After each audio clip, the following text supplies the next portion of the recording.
ringan. Untuk selain membaca Al-Quran, lidah ini kemudian tahan berjam-jam. Untuk selain membaca sholawat, lidah ini kuat berjam-jam. Tapi kenapa untuk Al-Quran yang 1 juz setengah jam, sholawat yang 1000 itu 20 menit kurang lebih, kita berat. Nah, disinilah menunjukkan bahwa memudahkan lidah kita itu adalah kemudian anugerah daripada Allah. Maka ini diminta oleh Nabi Daud agar beliau kemudian dimudahkan selalu lidahnya untuk zikir. Coba dihitung-hitung kemudian waktu kita. Nah, yang kedua yang diminta oleh Nabi Daud, wa qalban syakiran, dan hati yang senantiasa syukur. Lidah bisa berzikir, hati senantiasa syukur kepada Allah. Ini doanya Nabi Daud. Kenapa? Ya balik-balik lagi, yang syukur itu jumlahnya gak banyak. Yang bisa hatinya selalu bersyukur kepada Allah itu jumlahnya sedikit. Yang banyak kemudian selalu saja orang yang di dalam hatinya terus merasa kurang.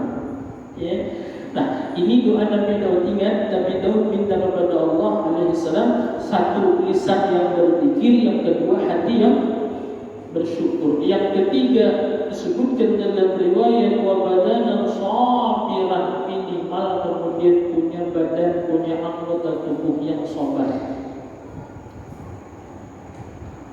Lisannya bisa berzikir, hati bisa bersyukur, anggota tubuh bisa sabar. Kita paham sabar anggota tubuh kasarannya, walaupun kemudian capek, walaupun lelah, tapi tetap bisa melaksanakan perintah-perintah dan tetap bisa beribadah kepada Allah. Berarti badannya sabir. Lisan bisa berzikir, hati bisa bersyukur, badan bisa ibadah kepada Allah. Ini sebenar-benarnya nikmat dari Allah.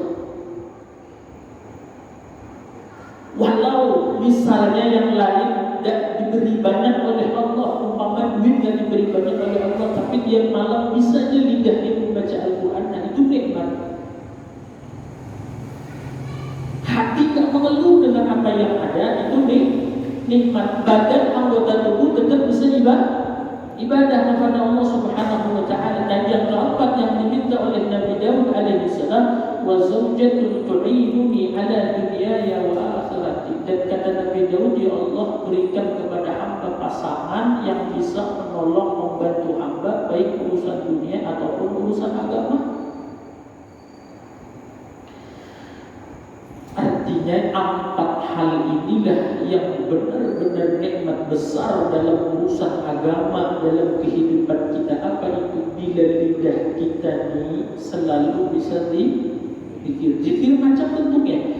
Hati kita senantiasa bisa syukur. Anggota tubuh kita bisa sabar. Punya pasangan, baik suami, kalau perempuan ataupun kita istri, yang membantu kita urusan dunia dan urusan agama.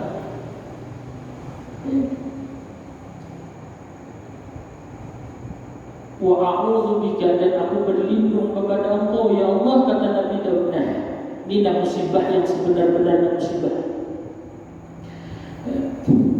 Musibah yang sebenar-benarnya musibah. Kalau tadi nikmat yang sebenar-benarnya nikmat. Ya, dicek dalam diri kita masing-masing, lidah kita ini kemudian dimampukankah oleh Allah untuk berzikir, hati kita ini diberikan oleh Allah syukur, kemudian batang tubuh kita ini diberikan kekuatan sabar oleh Allah, diberikankah kita pasangan, urusan dunia membantu, urusan agama membantu. Nah, lalu wa'udzu bika, aku berlindung kepada Engkau, kata Nabi Daud alaihi salam. Ini sebenarnya musibah, min waladin yakunu alayya sajidun. Maaf ya, min waladin, dari anak, yakunu, yang anak itu jadi, alayya, atasku, sayyidun, pemimpin. Ini ayah, ini anak, harusnya yang mimpin siapa? Ayah. Tapi musibah sebenar-benarnya musibah waliyadu billah min dzalik, kalau sudah kemudian anak yang jadi pemimpin bagi ayahnya atau orang tuanya. Ringkasnya, kalau punya anak yang susah diatur, apalagi dalam urusan agama, itu musibah sebenar-benarnya musibah.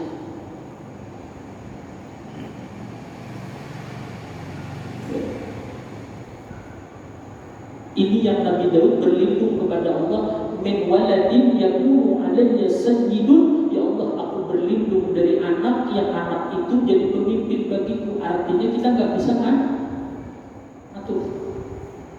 Ya. Kita kan mikir musibah itu kalau kerjaan hilang, duit kurang. Ternyata kalau menurut pandangan Nabiullah Daud alaihissalam, ada musibah yang lebih besar daripada itu semua. Apa?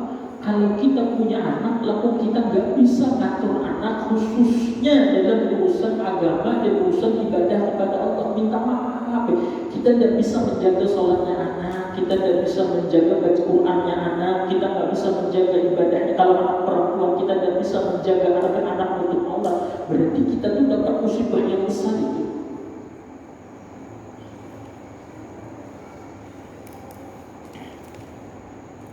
Iya, musibah besar. Maka itulah kemudian kita ini kadang-kadang karena kesalahpahaman kita, akhirnya cara menyikapi kita juga salah. Kita sedih sesedih-sedihnya, kemudian kita kecewa sekecewa-cewanya ketika pekerjaan kita hilang. Tapi ketika anak kita tidak sholat, ketika anak kita mau buka aurat, kemudian ketika misalnya anak kita tidak baca Al-Quran, dan kita biasa, ternyata menurut Nabi Daud sekali lagi ini musibah. Kalau sampai kita tidak bisa mengatur anak, bahasa Nabi Daud begini, anak yang jadi pemimpin. Minta maaf, serah anaknya sudah. Mau sholat kamu enggak, kamu baca Quran kamu enggak, kita nggak bisa lagi ngarahkan, nggak mampu lagi ngarahkan.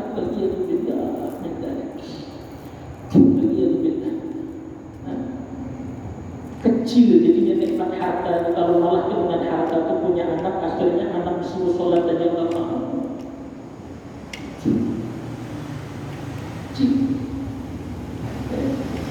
Maka ini yang pertama yang Nabi Daud minta agar kemudian Allah jaga. Jangan sampai Nabi Daud kemudian punya anak yang nggak bisa dia, khususnya urusan agama. Maka paling gampang sudah, sebelum kita mengatur anak-anak kita dulu mencontohkan. Kita dulu kemudian mencontohkan, kita dulu yang menunjukkan bahwa kita pun orang yang berusaha untuk istiqomah beribadah.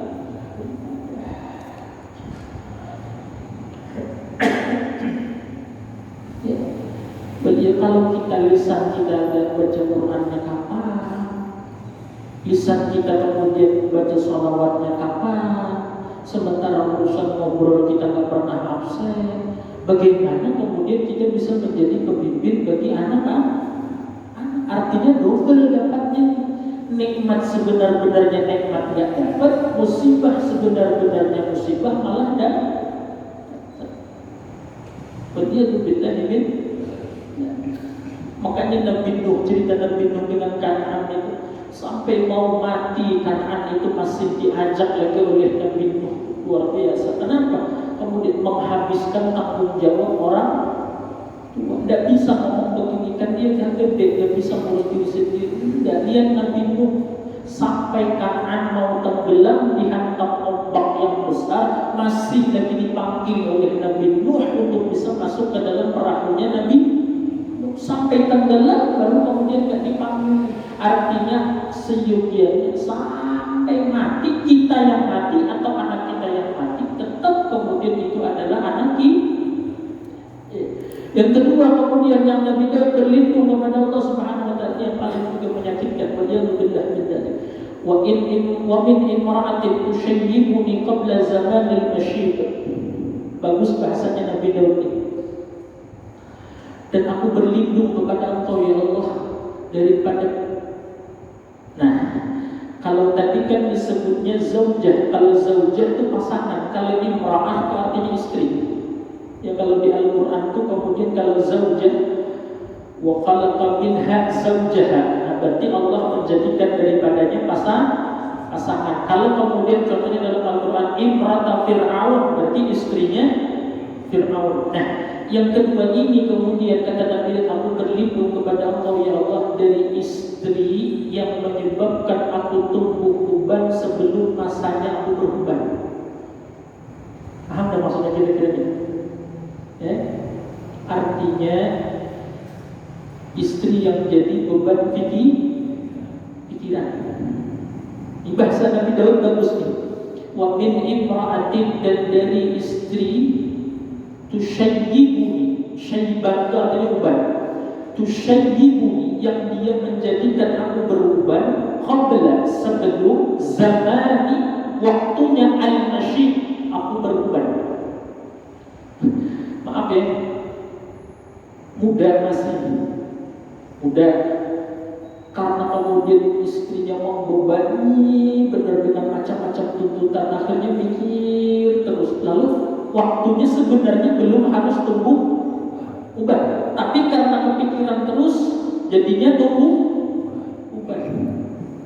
Tapi jangan lihat ke samping ya, nanti melihat ada kawan yang udah beruban mau istrinya buat begitu, belum tentu udah boleh, kita tidak tahu rumah tangga orang kan, kita tidak paham. Ibu ada nggak di atas? Nggak ada ya? Hah? Bu? Nggak ada. Pura-pura nggak dengar kan? Kalau sudah punya pasangan tidak membebani kita, itu sudah anugerah yang luar biasa sudah. Ya, bahasanya Nabi Daud ya tadi, nggak membuat kita tumbuh uban sebelum masa waktunya kita beruban. Kalau umur misalnya 50, 40 beruban, ya umur 25 baru 3 hari kawin beruban. Misal kemudian kenapa?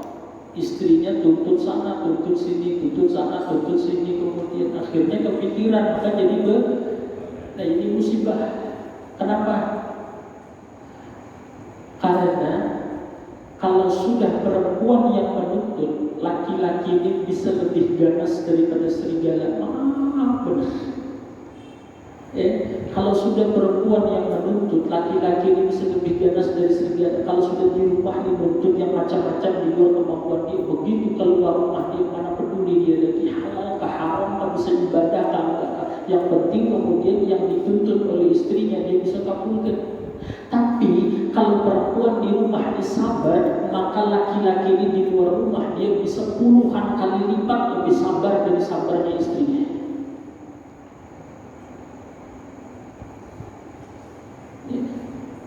Perempuan zaman sahabat itu kalau laki-lakinya berangkat kerja, di depan pintu itu ngomong gini, kalau bahasa kita ya, kalau istri manggil suami apa? Istrinya itu bapak manggil bapak. Ayah bebek. Apa panggilnya? Pak Le. Kalau bahasa sekarang nih, istri-istri sahabat itu kalau suaminya berangkat kerja di depan pintu begini, bang ya. Pantesan kemudian suami tinggal duit, suaminya kok jangan mau dipanggil bang, nanti dia kalau perlu duit doang kemudian datang karena kita ya karep. Bahasa kitanya, kata istrinya, bang, kami di rumah tahan kalau kemudian gak makan, tapi kami gak kuat kalau harus kemudian kau ceburkan, kau membuat kami kemudian tersiksa di neraka. Jadi kalau suaminya berangkat kerja ngomongnya gitu, kalau bahasa kita nih, bang, kalau nanti pulang gak bawa duit gak apa-apa, kami lapar kuat, tapi jangan sampai pulang bawa duit yang haram, karena kami gak kuat kalau harus dengan sebab makan yang haram nanti kami disiksa di neraka. Cuma bahasanya ringkas, bang, kami kuat lapar tapi kami gak kuat disiksa di neraka. Itu suami kerja kemudian hati-hati bener. Tapi kalau sudah istri di depan ngomong begini, pokoknya gak mau tahu. Ya kan? Lanjutannya apa? Pokoknya gak mau tahu. Bulan ini harus 3 baju. Kalau enggak pulangkan saja ke rumah orang tuamu. Ganti. Kira-kira suaminya di luar kayak apa? Sudah, orang azan gak peduli, orang apa gak peduli, makanya minta maaf benar. Nabi Ibrahim alaihissalam ala Nabi Abdullah sallallahu alaihi wasallam, kenapa jadi kuat hebat itu kemudian karena ada Siti Hajar yang luar biasa kuatnya. Ketika nanti sambung-sambungan dalam kisah Nabi Ibrahim. Nabi Ibrahim kan habis melahirkan Siti Hajar kan. Nabi Ibrahim punya dua istri kan, Siti Sarah dan Siti Hajar. Kan Siti Hajar yang melahirkan pertama kan Nabi Ismail. Setelah lahir Ismail kecil masih bayi kan sama Siti Sarah kan disuruh kemudian dibawa jauh-jauh. Khawatirnya Siti Sarahnya nggak sabar. Artinya nggak sabar kan ini istri muda nih. Sampai istri tua belum punya anak, udah ratusan tahun umur, sampai istri muda ternyata punya anak. Jadi menjaga hati Siti Sarah suruh bawa Siti Hajar ini anaknya tempat jauh. Tempat tinggal Nabi Ibrahim waktu itu Pak, kemudian di apa namanya, Baitul Maqdis, Palestina. Nabi Daud tinggal Siti Hajar itu di mana Pak? Mekah. Coba bayangkan Palestina sama Mekah zaman itu Pak, masih panas tandus lagi. Jangankan kemudian ada orang lewat aja lewat situ, kalau itu nggak jalur perdagangan orang nggak lewat situ. Karena banyak binatang buas di bawah-bawah gurun pasir ini kemudian ditinggal di situ, dan jaraknya bukan sini Bantar Gebang, Baitul Maqdis, Palestina dan Mekah. Kalau sekarang aja dari Mekah ke Palestina berapa jam kemudian kalau naik pesawat, bayangkan zaman dulu. Nah, ketika ditinggal di situ dalam keadaan Nabi Ismail alaihissalam masih bayi merah, itu Nabi Ibrahim nggak tega, nggak tega. Wajar, nggak tega kan? Dinanti-nanti anak berpuluh-puluh tahun ketika lahir masih bayi merah harus terpisah. Itu ketika selesai meninggal menaruh Siti Hajar dan Ismail, Nabi Ibrahim naik ke unta itu langsung jalan dan tak kuat lagi. Tak kuat lagi, bayangkan kemudian. Lalu sama Siti Hajar dikejar, ditarik gamisnya Nabi Ibrahim. Ditanya oleh Siti Sarah kemudian, "Atarabtana bihadzal wadi?"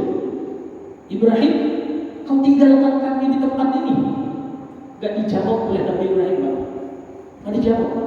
Enggak jalan Nabi Ibrahim Pak. Dikejar lagi oleh Siti Hajar, ditarik lagi baju gamis yang dibawa kaki sini, ditanya lagi, "Atarabtana bihadzal wadi?" Tega Ibrahim kau tinggalkan kami di sini, anak bayi masih merah begini.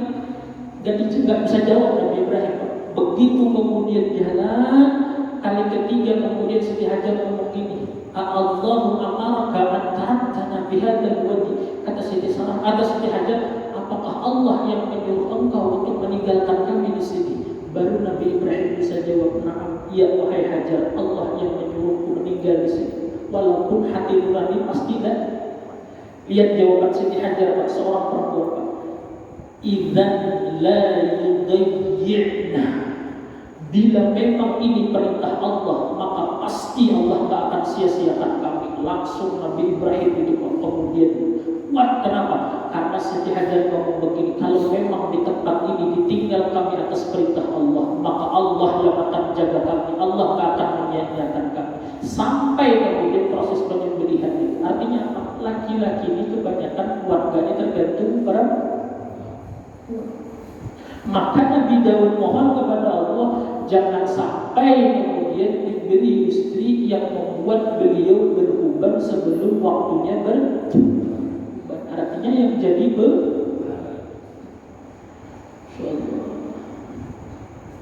adalah zaman sekarang kira-kira lagi-lagi. Ada lagi-lagi. Kalau ada ya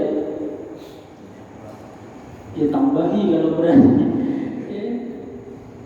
Misalnya perempuan ngomong gini kemudian, kalau ada ya syukur, kalau nggak ada ya nggak apa-apa, kita nikmati apa yang ada. Masya Allah. Kalau ada perempuan ngomong gitu misalnya, "Pak, Bapak kerja jangan sampai ninggalin sholat, kemudian masalah kemudian rezeki ya ada, syukur, kalau nggak ada nggak apa-apa, yang penting Bapak bisa ibadah. Ya Allah, ada nggak?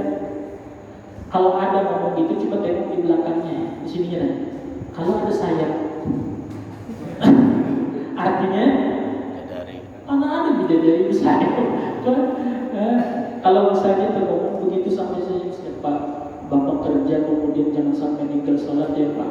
Kalau memang masalah duit ada, syukur, nggak ada nggak apa-apa, yang penting Bapak kerja waktu sholat Pak, jangan sampai nggak sholat. Maksud balikku, maksudnya aku benar bidadari kok nggak ada sayapnya gitu. Ya. Tapi zaman sekarang ternyata mulai zaman Nabi Daud alaihissalam itu sudah ada kemudian perempuan yang membebani. Itu nomor berapa tadi? 2 ya. Nah, yang ketiga kemudian yang Nabi Daud berlindung kepada Allah, wa min malik yakunu alayya wabala. Nah, ini masuk babnya juga. Aku berlindung, kata Nabi Daud, kepada Engkau ya Allah daripada anugerah harta yang jadi bala. Dari harta yang menjadi bala. Ya, kenapa? Karena tidak bisa mensyukur. Maka harta yang harusnya nikmat bisa menjadi bala. Kenapa menjadi bala? Karena dengan harta itu dia semakin jauh dengan Allah. Semakin diberi nikmat harta, semakin merasa nggak perlu dengan Allah. Semakin diberi nikmat harta, semakin merasa kemudian semakin merasa nggak lagi berharap kepada pertolongan Allah. Kenapa? Hidupnya semuanya serba cukup. Ya, maka nikmat harta itu bukan menjadi nikmat lagi, maka justru menjadi bala. Maka ini yang kita berlindung. Kalau memang misalnya diberikan Allah harta, jangan sampai harta itu kita tidak mampu mensyukurinya. Maka minta kepada Allah, ya Allah berikan kepada hamba harta yang harta itu mampu hamba syukuri. Jadi supaya menjadi nikmat. Kalau misalnya dikasih oleh Allah banyak, tapi kita tidak dimudahkan oleh Allah untuk bersyukur, maka yang banyak itu bukan jadi nikmat, malah jadi bala. Kalaupun dikasih Allah saat ini belum banyak, tapi kita dimudahkan oleh Allah bersyukur, maka yang sedikit ini hakikatnya nikmat. Cuma kita melihatnya yang nikmat adalah yang banyak. Kalau sedikit kita anggap itu bukan nikmat. Padahal ukuran apakah harta itu jadi nikmat atau jadi bala bukan jumlah banyak sedikitnya, tetapi apakah kita mampu mensyukurinya atau tidak.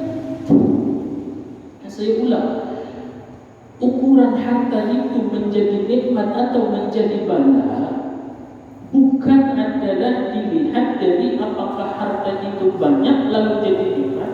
Kalau harta itu sedikit maka itu bukan nikmat, enggak.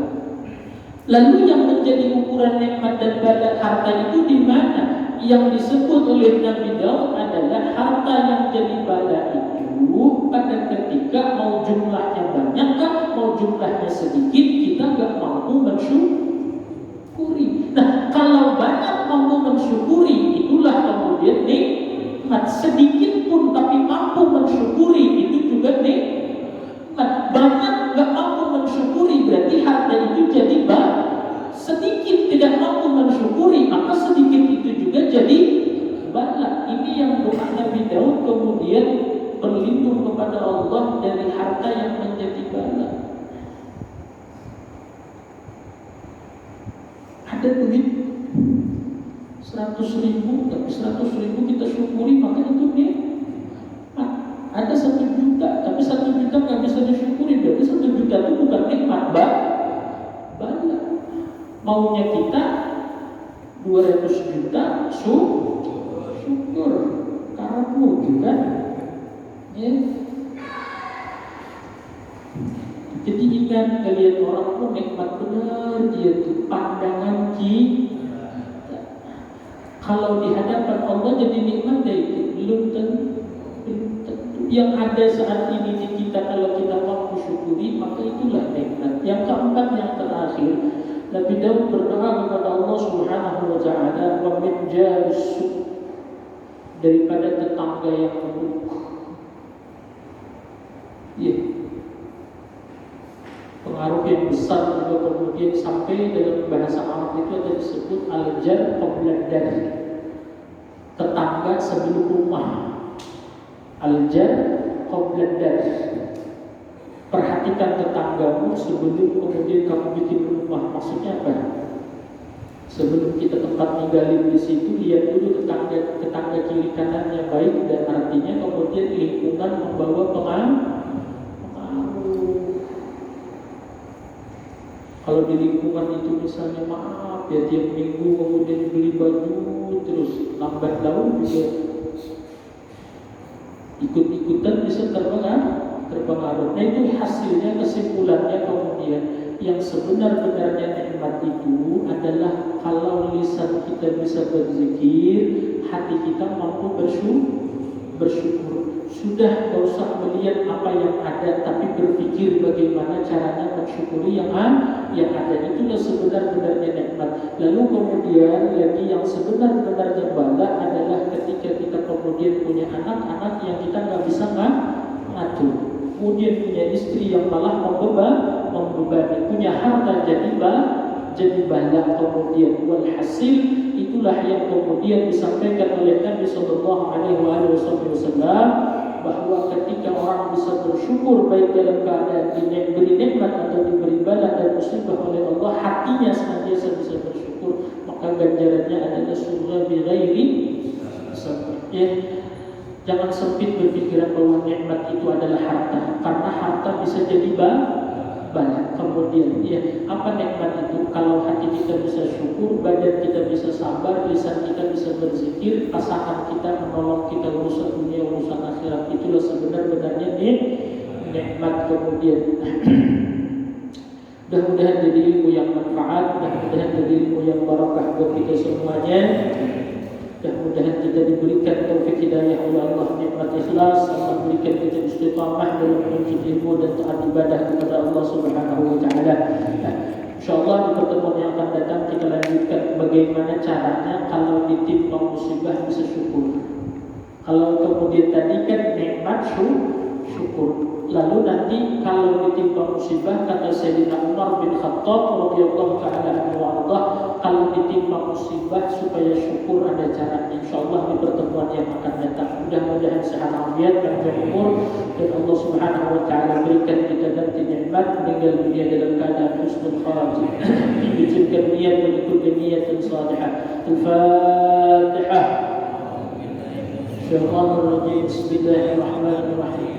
Alhamdulillahi Rabbil Alamin, Ar-Rahmanir Rahim, Maliki Yawmiddin. Iyyaka na'budu wa iyyaka nasta'in. Ihdinas siratal mustaqim, siratal ladzina an'amta